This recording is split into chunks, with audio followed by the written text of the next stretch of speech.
1995 is directed by Paul W.S. Anderson and is written by Kevin Droney, and it stars Lyndon Ashby, Cary Tagawa, Robin Shaw, Bridget Wilson, Talisa Soto, and of course Highlander himself, Christopher Lambert. The movie is an adaptation of the video game Mortal Kombat series that came out, I believe, on the Sega Genesis. Maybe also Nintendo, but I'm sure it was Sega Genesis first. The movie is essentially the first live action in the Mortal Kombat series. The first being one of the best video game, also one of the best video game adaptations ever made. Look, the game was awesome when it came out. The movie is actually pretty dang good. Like, there's been lots of terrible video game adaptations, but this was actually a decent one. Although when it first came out, it was considered one of the best, okay? And it still, to this day, holds up in a lot of people's top 10s as the best video game adaptation movies, okay? Like, it's not the worst. It's actually pretty good. And I actually, when I first saw it, I wasn't as a big fan of it, but then it grew on you, and as you play the games, and like, I love MK11.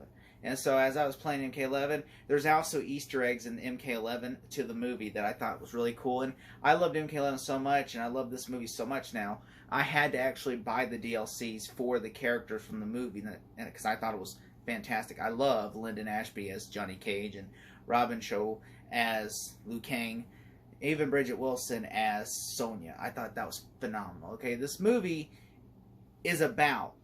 the movie is about, essentially, there's a tournament on an island, and everyone that's going there has a purpose. Essentially, Sonya has a purpose because her partner's been killed by Kano, and so she goes there to basically apprehend the murderer of her partner. Essentially, she's going there to kill Kano. And Lyndon Ashby, who plays Johnny Cage, he's going there because everybody keeps calling, the tabloids keeps calling him a phony martial artist.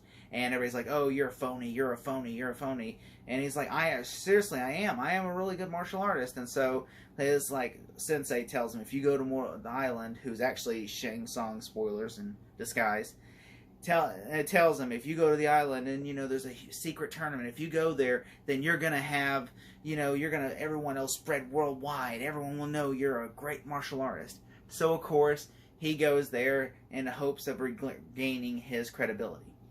And then, of course, Liu Kang goes there because Shang Tsung killed his younger brother. And so he's going there for revenge to kill Shang Tsung. So, that's what, and of course, they're going there and they all end up on the same boat in the same place. And Shang Tsung has plans for them. He plans because this is the 9th of 10 tournaments. Okay, apparently this is the 10th of 9 tournaments. They won 9 of them. They need to win 10. So if they win this tournament and kill everybody in the tournament, then the Emperor can rise up and enslave the human race, the cliche thing about taking over the world. So what it is, of course, Lord Raiden, who's like the keeper of the peace and everything, he's essentially this powerful being that's worshipped by monks in every place. And Liu Kang's ancestors, relatives, worship him because he's one of the, basically a god who shoots lightning. And he's powerful, and he basically guides them.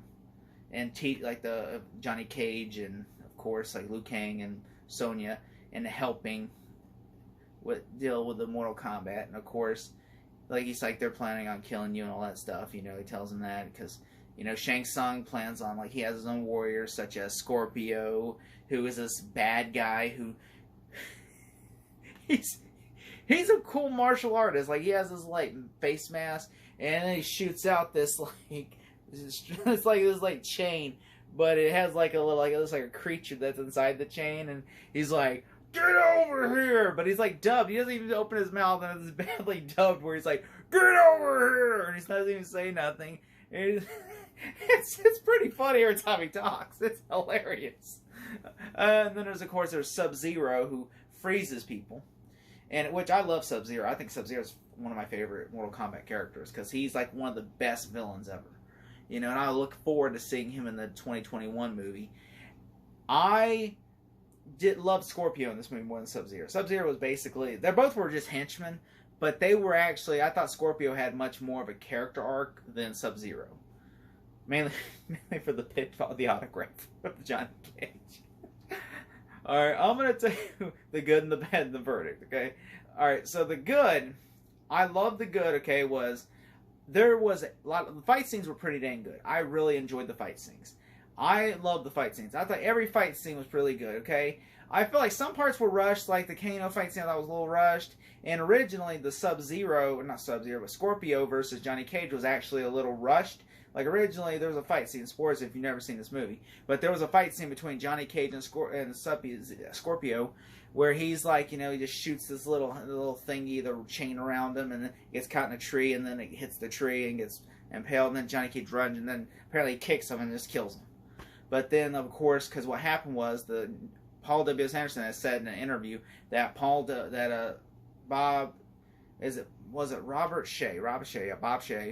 Bob or Robert, you can call him, Shea, said what it was he had a car crash theory where he would take a script and say, I'm going to take half the budget out, and then I'm going to give you this much money, and you're going to go and make the movie, and it's going to be a success. Well, they then had to cut scenes out and stuff because they didn't have the money for it now. And so, of course, Bob Shea was, and so they went and made the movie, and then they did a test screening, and the people were like, there needs to be more action scenes, and they're like, we cut them out because the head of New Line said we had to. So apparently, then Bob Shea had to give the money back and say, go make the reshoots. And then, of course, they had that cool Netherrealm scene where, you know, he takes Johnny Cage there. I mean, it's great. The movie is a little cheesy at times, but it's right cheesy. Like, I watch the opening of Mortal Kombat every single time where I just hear the Mortal Kombat thing, a techno drum. Like, Mortal Kombat! I'm just like, yeah! You know, makes me want to exercise. That's how much I love that theme song. You know, I want to go get in a Mortal Kombat. I don't care if I lose my soul. I want to go get in a Mortal Kombat tournament if that was the theme song. I was like, all right, you know what? Sign me up. I don't care if I'm dead. As long as I get to die here, Techno Syndrome, I'm going. I'm going. You know, that's how much that's so cool, that theme song. That theme song, every time it comes, it comes on like 3 times or 4 times in the movie. And I'm just like, dun, dun, dun, dun, dun, dun, dun, dun. I'm just there jamming out. Like I had my TV, my gaming chair hooked up to the thing, and every time it comes, I'm like, I was like, just a good old time, you know. And I'm just loving it. I was loving it, you know. I'm like, you know. Of course, you know, I love the movie. I mean, there's so much stuff I love about it. Like, for instance, I love that there is an arc with Liu Kang, and I love Raiden. I love Christopher Lambert as Raiden. I thought he's like, you know, he's almost like Gandalf from Lord of the Rings, you know, and he kind of dresses like him too. And I thought that was great. He's just a really great character. He's always a welcome character. And I know he's supposed to be portrayed by an Asian American actor or Asian actor, period. Yeah, I understand, and he is in the upcoming movie, but I really liked Christopher Lambert's portrayal. It was respectful, and it was really positive in a lot of ways. I will say, everybody does a good job in this movie as their characters. Lyndon Ashby is awesome as Johnny Cage. You know, he's not over the top, but he's fun when it is. Like, there's a scene where, like, you know, he gives him, like, the briefcase, and he's like, hey, can you go put these in there? And Liu Kang just takes, because he thinks he's the help, and just takes it. Sure, he gives them money, and he just throws them in the water. And he just says, well, I shouldn't have told him to, at least I didn't tell him to park the car. Or he's like, I'm glad I didn't tell him to park the car. Because this briefcase just sank. Yeah, that's just so funny. There's a lot of funny moments with Johnny Cage. And I will say, my favorite moment is when Johnny Cage fights Sub-Zero. And also, he fights Goro, too. Goro was an animatronic kind of thing that was made by Stan Winston, rest in peace. And I will say Goro is pretty cool, and I really love Goro in this movie, especially when he hits him, Johnny Cage hits him in the nuts and then just runs away. That was so clever and awesome, you know. He's like, those are $500 chains, dick. You know, like, that was so great. Was it? Yeah, it's so, like, you know, that's a great moment. I love the Sub-Zero, though. I love when Scorpio fights Johnny Cage, and then he goes, and everyone's like, welcome. And he goes, boom, boom, boom. He's like, boom, boom, boom, boom, boom. And then it just all of a sudden, and he's like, what are you doing there? Get out from there. You know, like, oh, just knocks it down. And it's awesome. Like, I love that. And, you know, it's really great. I love that. And I also love when Kano, like, when Kano just breaks Kano's neck. I thought that was awesome. And I love that, you know, when Shang Tsung just dies, he said, this is the part where you fall down. Just let's go. You know, he loses his balance on it. I thought that was great. And, you know, I also like, I like also that, Sub-Zero just uses water, even though water doesn't work that way. Now, I will say, there are some cheesy stuff in the moment, but then there was so much good in this movie, and I will say, okay, I said that a lot of, but yeah, there is a lot of cool stuff in the movie, a lot of action. Kano looks okay, but, alright, I said a lot of good stuff now. I'm going to say the negative. Alright, there are some negative stuff, like, for instance, like, when he's in a sling in the water to kill Sub-Zero, and the water, I'm like, water would have fell out, okay? Like, this movie's not logical in a lot of ways. And of course, it's, like, there is moments, like, like, okay, for instance, how come, he's got 4 arms, Goro, and he's just worried about his nuts, and Johnny Cage is running away, like, you could have literally kicked your nuts, grabbed him with this hand, and then you could have knocked him out with that hand and broke his neck or something. You have 4 hands, okay, and you're worried about your nuts when there's 4 hands, okay? 2 of my hands can worry about that, while the other 2 hands are like, come here, Cage, come here. Instead they just don't. I'm like, he's just like, and his other hands are like, or I don't know if they're like, or they're, but I mean, it's like, seriously, okay, you can go after him. He's right there, and he had 4, and also he had 4 hands, and yet I would be trying, like, when he's falling down, and Johnny Cage knocks him on his ass, and he's going down, and I'm just like, I would use the other 2 hands to try to climb my way back up there, or piggyback off those hands. And I mean, it's just, you could have, there's some illogic stuff. Or like the scene where Shang Tsung is like, hey, like he transforms into Liu Kang's brother. He's like, Luke, it's me. Raiden sent me. And I'm just like, you just saw him turn into, like, just saw Shang Tsung turn into to your brother, bro. Just say, I know you're not my brother. I just saw you, Shang Tsung. I'm not stupid, okay? Boom! Instead he doesn't. He doesn't. And I'm just like, Luke, you're really dumb if you fall for this. Which he doesn't, so that's good. But still. And also, also the plot's kind of stupid, because it's like, okay, alright, Johnny Cage is going to go there because word of mouth is going to spread that he's good.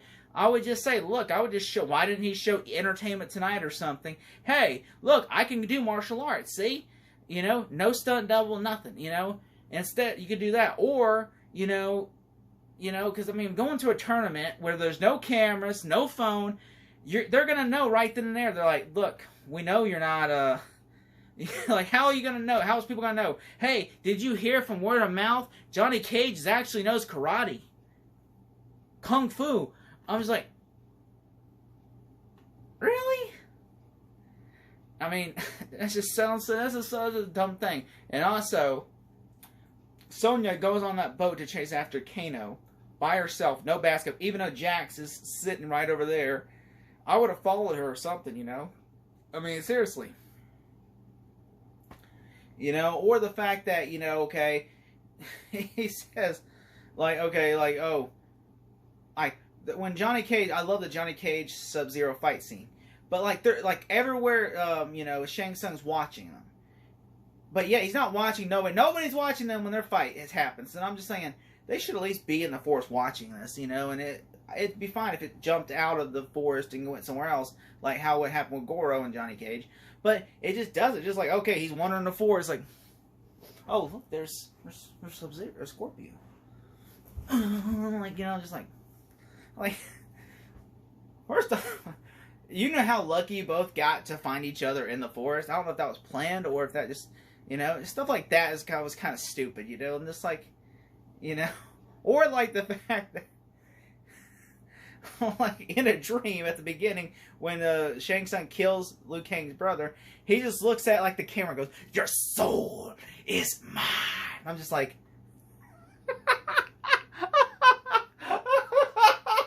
and then he wakes up. I'm like, was he talking to the camera or was he talking to Johnny Cage through a dream? I mean, this makes no sense. And also, how bad at the end of the movie is the Emperor's? It's like looks like a bad guy from a Power Rangers commercial or a Power Rangers episode on a blue screen going, "Oh, I'm gonna get you," and then they're like, "Huh!" Like it's like I was waiting for him. I would have literally lost my cool if they would have just like said, "It's morphin' time." Instead, they're like, and they hear Mortal Kombat. I'm just like, oh, this is so fun. This movie is special, you know. Like the movie's really good for the most part. There are some dumb moments in the movie. I mean, specifically, like, you know, I mean, I mean, there's some dumb moments all around, you know, like. Like, they're automatically, like, they're just eating, and all of a sudden the guards come and just throw their food on the floor, and just, like, you know, just, like, and then they, like, there's no, and then all of a sudden the floor's clean, and it feels like it's not even the same area now, even. Or the fact that when they travel to, like, the nether realm, and they're basically, like, and then, of course, like, the reptile, like, it's, like, invisible, like, a little reptile CGI, crappy CGI creature, just jumps in as like a dead body and then becomes like, it looks like Sub-Zero Scorpio's brother. And then all of a sudden he's like, boom, boom, boom. It looks just like them, just a human being with like dressed like a knockoff Sub-Zero Scorpio. And he's like, and then all of a sudden he knocks his head off. And then he turns back into a reptile. And he just, not this time. Just like, I'm just laughing so hard how stupid that was. I mean, I'm honestly positive that's a reshoot. Because, I mean, that just made no sense up until, like, that moment. I'm like, they probably need another fight scene between then and there. So, like, let's do the reptile fight scene. I'm sure they did that. I would be shocked if that was in there in the original cut. Let me know in the comments if I'm wrong. But, yeah, all in all, Mortal Kombat's a fun time. I mean, it is a really fun time. I mean, if you're looking for just something, like, fun to watch, it's automatically, you know, this movie is a fun, cheesy movie that you could just have a fun time with, you know.